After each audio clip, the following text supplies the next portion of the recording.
भागलपुर जिला विधिक संघ यानी डीवीए चुनाव के बहुप्रतीक्षित नतीजे अब सामने आ चुके हैं। उपाध्यक्ष और संयुक्त सचिव पद के लिए हुए रोमांचक मुकाबले में विजेताओं ने बाजी मार ली है।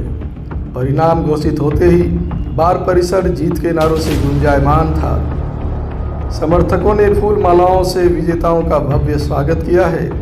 आखिर किसे मिले सबसे ज़्यादा वोट और जीत के बाद विजयी उम्मीदवारों ने अधिवक्ताओं से क्या वादा किया, देखिए हमारी यह खास रिपोर्ट।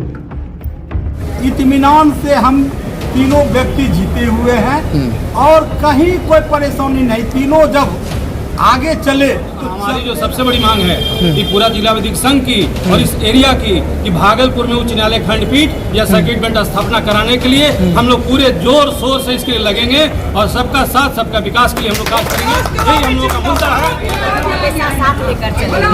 चलिए ठीक है। किस पद के लिए थे आप? भागलपुर जिला विधिक संघ यानी डीवीए के कार्यकारिणी चुनाव 2026-28 के तहत सोमवार को उपाध्यक्ष और संयुक्त सचिव पद के लिए हुए मतदान की मतगणना का परिणाम सामने आ गया है। चुनाव परिणाम सामने आते ही बार परिसर में जश्न का माहौल बन गया।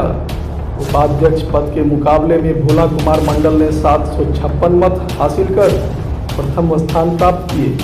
वहीं ओम प्रकाश तिवारी को 600 मत मिले, जबकि वंदना कुमारी 597 मत के साथ तीसरे स्थान पर रही। परिणाम घोषित होते ही समर्थकों में जबरदस्त उत्साह देखने को मिला। विजयी उम्मीदवारों को फूल मालाओं से लाद दिया गया। समर्थकों ने जमकर नारेबाजी की और पूरा डीवीए परिसर जीत के जश्न से गूंज उठा।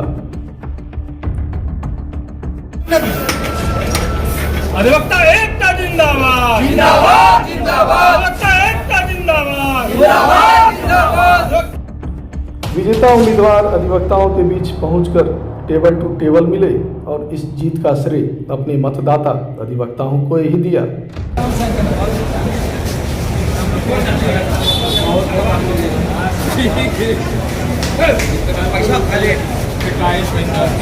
उधर संयुक्त सचिव पद के लिए कुल 16 उम्मीदवार मैदान में थे, जिनमें से 3 उम्मीदवारों ने जीत दर्ज की है। अरुणाभ शेखर ने 588 मत प्राप्त कर पहला स्थान हासिल किया। चंदन कर्ण ने 435 मत के साथ दूसरा स्थान। वहीं पहली बार चुनाव मैदान में उतरी सबसे कम उम्र की महिला अधिवक्ता मीनाक्षी झा ने 393 मत हासिल कर तीसरा स्थान प्राप्त करते हुए जीत दर्ज की है। और महिला होने के नाते मैं चाहूंगी सबसे पहले मेरी एक प्रायोरिटी महिला के लिए होगी कि यहाँ पे कॉमन रूम की व्यवस्था हो, क्योंकि जिस तरीके से हम लोग काम करते हैं, हम लोग रन में रहते हैं, इस तरीके से क्या होती है कि 2 बजे तक में हमारी स्थिति बहुत ही खराब हो जाती है। और महिलाओं के साथ बहुत सारी ऐसी सिचुएशन है। आफ्टर मैरिज जो न्यू यहाँ पे आती हैं महिलाएं, वो आफ्टर मैरिज क्या होती है कि वो यहाँ पे एडजस्ट नहीं कर पाती हैं, या बेबी होने के बाद भी वो यहाँ पे एडजस्ट नहीं कर पाती हैं और वो अपनी प्रैक्टिस को छोड़ देती है।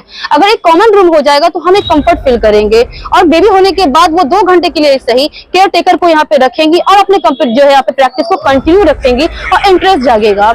उसके साथ साथ ही क्या है कि यहाँ पे हाई कोर्ट का आना बहुत ही जरूरी है, क्योंकि बहुत सारे थाने के जो केसेस हैं यहाँ से चले गए हैं। नगोछिया, कहलगांव, जी, जो ये पार्लियामेंट का मैटर है, मैं अपने सभी सीनियर और जितने भी मेरे जनरल सेक्रेटरी हैं, मेरे प्रेसिडेंट हैं और सर जो वाइस प्रेसिडेंट में है, मैं इन सबके नेतृत्व में मैं उनसे चाहूंगी कि ये हाई कोर्ट को यहाँ आए और सारी ऐसी जो समस्याएं हैं मेरे तक आएगी, मैं पूरी कोशिश करूंगी कि मैं उसका समाधान कर सकूं। विजयी उम्मीदवारों ने अधिवक्ताओं का आभार व्यक्त करते हुए कहा, यह जीत किसी एक व्यक्ति की नहीं बल्कि पूरे अधिवक्ता समाज के विश्वास और समर्थन की जीत है। उन्होंने भरोसा दिलाया कि बार एसोसिएशन में पारदर्शिता, एकता, सम्मान और अधिवक्ताओं के हितों की रक्षा के लिए पूरी निष्ठा और ईमानदारी से कार्य भी करेंगे। जीत को लेकर के तो सर बहुत अस्वस्थ थे, क्योंकि किसी आदमी का जो रुझान था, आदमी चाहते थे कहे कि मैं हर बिंदु पे जब भी आदमी को पानी की जरूरत पड़ी, झाड़ू सफाई की जरूरत पड़ी, लाइट की जरूरत पड़ी, उसके लिए हर हमेशा खड़ा होकर के लोगों के बीच करते रहा। बिल्डिंग निर्माण में भी सभी लोगों ने टीम, लेकिन खुशी की बात यह है जिस टीम ने इस काम को आगे बढ़ाया था 145 वर्ष बाद, वो टीम पूरी जीत के आई है। कुछ लोग नए भी आए हैं, जिसमें कि ओम प्रकाश तिवारी जी हैं, भोला मंडल जी है। तो ऐसे लोग भी रहने से टीम को मजबूती मिलेगी और जो और बढ़िया से बढ़िया विकास होगा। मैं सभी अधिवक्ता बंधुओं से भी कहना चाहूंगा कि आप जो है हमें सजेशन दें कि कौन काम बढ़िया हो सकता है, मैं उस काम को करके दिखाऊंगा। अब सबसे बड़ा सवाल है कि चुनावी वादों को विजयी उम्मीदवार किस हद तक धरातल पर उतार पाते हैं और अधिवक्ताओं की उम्मीदों पर कितना खरा उतरते हैं। इस पर पूरे बार एसोसिएशन की नजरें भी टिकी रहेगी। फिलहाल इस खबर में इतना ही। मैं राजकुमार, खबरें आप तक लाइव से। धन्यवाद।